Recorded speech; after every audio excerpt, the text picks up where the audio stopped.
Now we're going to look at the hormone changes, both with the ovarian and the uterine cycles. So there are going to be changes in hormones based on where in the cycle. And we have to have both the proper changes in the ovarian cycle and the uterine cycle to have proper function. First, same thing that we saw in the males. Release of GnRH, so gonadotropin releasing hormone from the hypothalamus, leads to production and release of FSH, or follicle stimulating hormone, from anterior pituitary. Now, in the males, it has secretion and production, or production and secretion of LH as well. This is another difference between females. GnRH is going to cause making LH, but not releasing it. That's going to come differently of LH, or the luteinizing hormone. Because you can imagine this again is named based on what's happening in the female reproductive. So this is going to stimulate follicles in the follicular phase of the ovarian cycle. So this is going to increase your estrogen. But LH, where ovulation occurs and the tertiary follicles becomes the corpus luteum in the luteal phase, needs to happen at a specific point, because this is where ovulation is going to occur. So again, release of GnRH goes to the anterior pituitary, produce and secrete FSH, just make LH right now.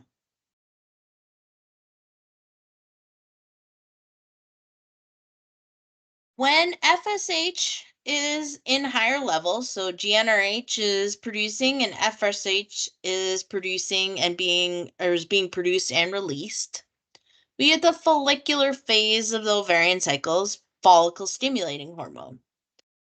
So this is when some of the secondary follicles is going to become tertiary follicles. So we've gone from primary to secondary, and usually one or more can become tertiary follicles. As tertiary follicles are getting larger and larger and developing, that's when levels of FSH actually go down, because there's a negative feedback.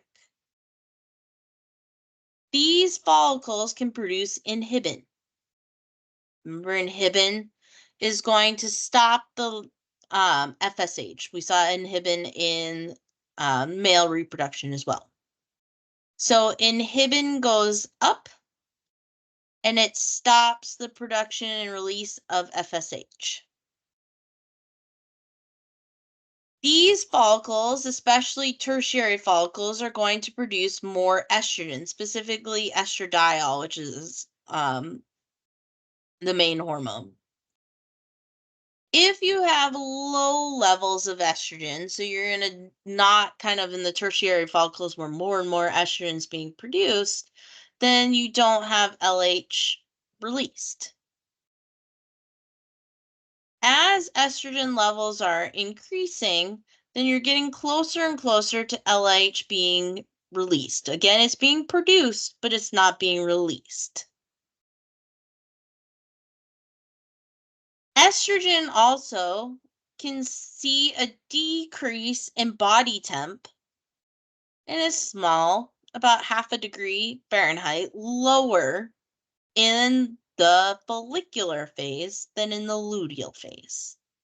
So you can also see kind of slightly where a female is in her cycle based on kind of body temperature changes. So now we're going to production and secretion of FSH. We have follicle development, getting to the tertiary follicles. They start to secrete inhibin and make a lot of estrogens. Inhibin again stops FSH.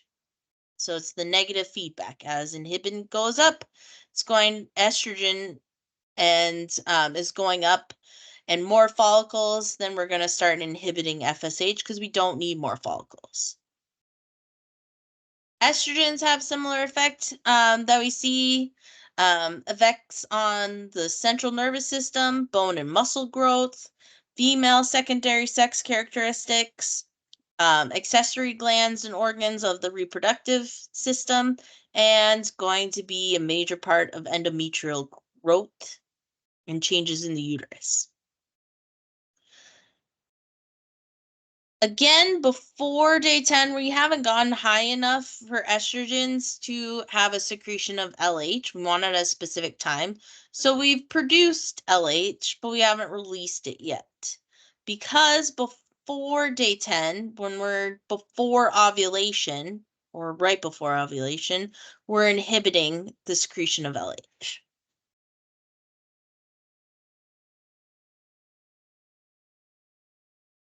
So GnRH is continuing to be released, and we're going to have elevated estrogen levels because of large follicles. All those cells are making more and more estrogen.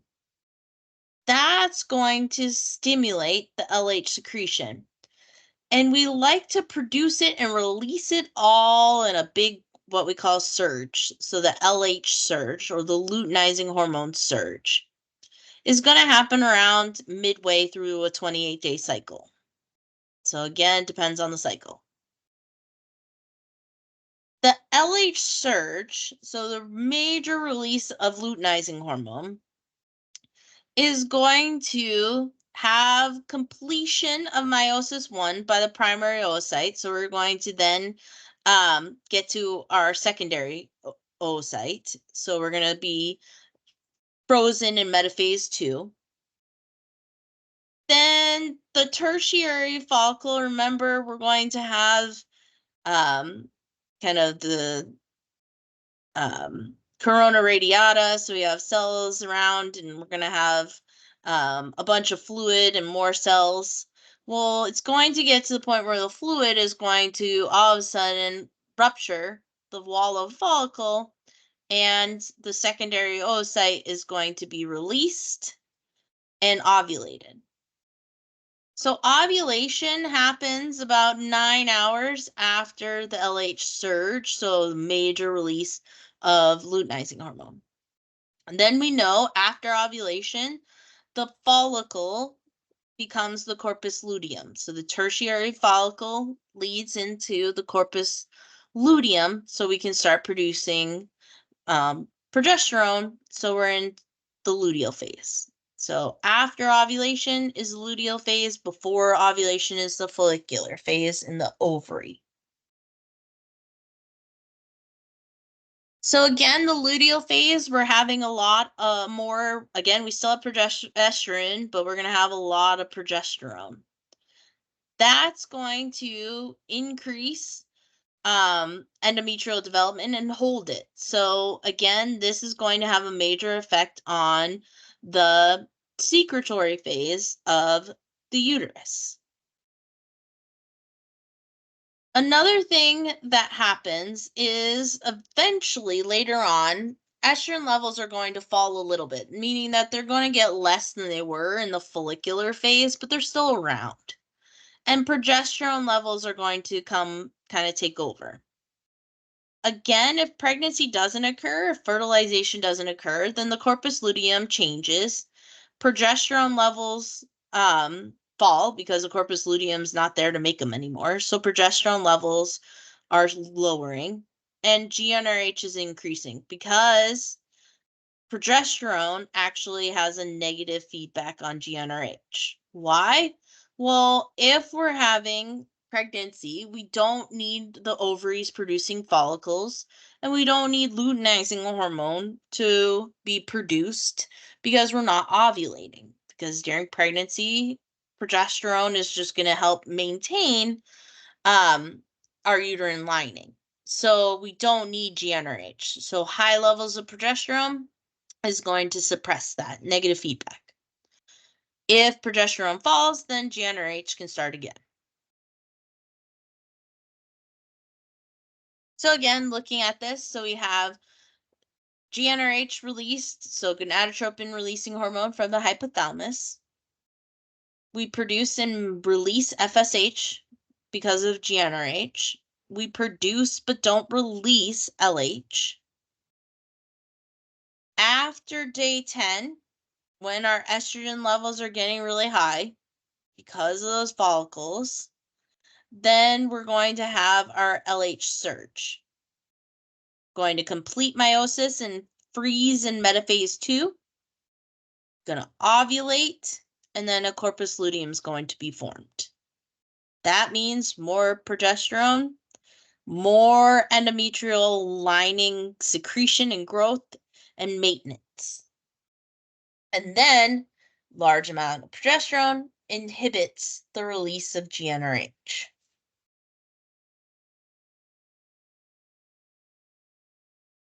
So we're looking at the hormone levels, and this is looking at the ovarian phase, so follicular phase and luteal phase. So before ovulation,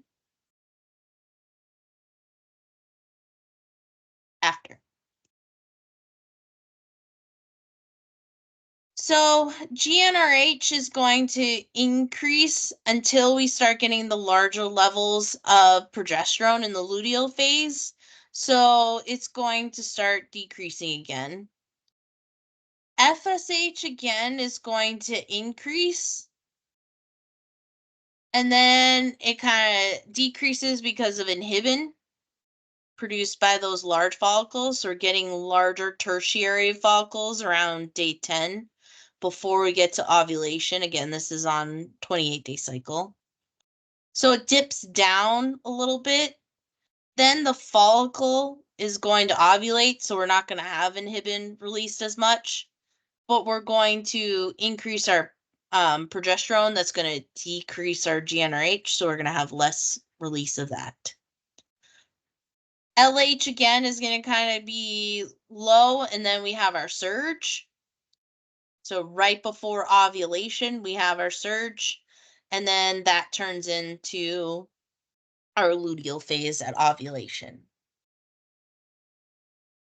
So again, we're looking at it. So you get going towards tertiary, so we're getting towards larger and larger. We start fluid-filled pockets, then even larger fluid-filled pocket to eventually we have a corona radiata, the primary oocytes off to the side, and right before ovulation become a secondary oocyte and ovulates corpus luteum and corpus albicans if fertilization doesn't occur.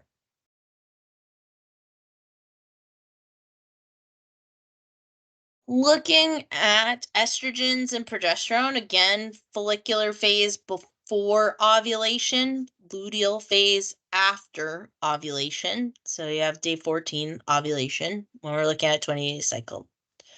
Follicles are getting larger, so estrogen levels and more cells in the follicles, the more they're producing estrogen. So you get more and more and more estrogen.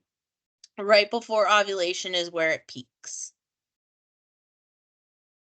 Same thing, the follicles are producing more estrogens that inhibit FSH release. Stop FSH because we have enough follicles, we're happy.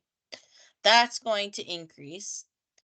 Progesterone's around, but again, once we get the corpus luteum, estrogen levels are going to fall. They're not going to be at the peak level anymore, but they're still around. They're still kind of fluctuate.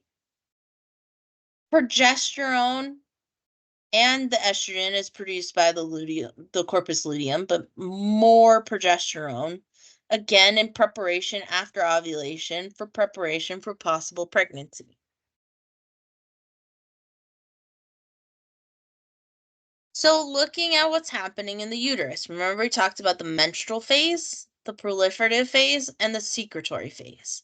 Both menstrual phase and proliferative phase are coinciding with the follicular phase of the ovarian cycle.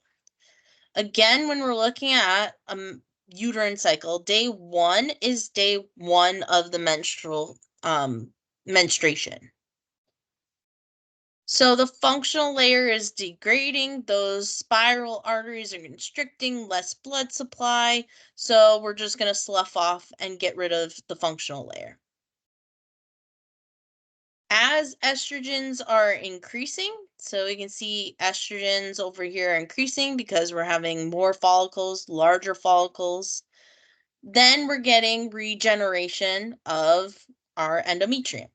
So we repair blood supply, we're repairing glands, we're growing, we're getting thicker. Then again, this is average for 28-day cycle. At day 14, we have ovulation. Remember, after ovulation, corpus luteum is being is around, so we are producing progesterone, so high progesterone and estrogen, but progesterone's higher. So we get even larger glands, even more of them. It's even thicker wall, and we start to make more secretions, more mucus with glycogen, more glycoproteins, again preparing for nourishment of an embryo potentially. You can look at temperature, again, basal body temperature. So can look at it that it's actually lower in the follicular phase than in the luteal phase. So a little difference. So this is just kind of comparing all of them. So look at all the graphs of what's happening. GnRH is increasing. FSH kind of increases and then decreases and increases a little bit more because inhibit's not around anymore. LH is going to have a major surge. You're going to see increased estrogens until the time of ovulation. LH is going to be released, and then progesterone is going to be the major one in the luteal phase. And then menstruation, estrogen's starting to climb, progesterone's low too. Proliferative phase, we're increasing our estrogen. And then secretory phase, we're increasing our progesterone and have still a good amount of estrogen around.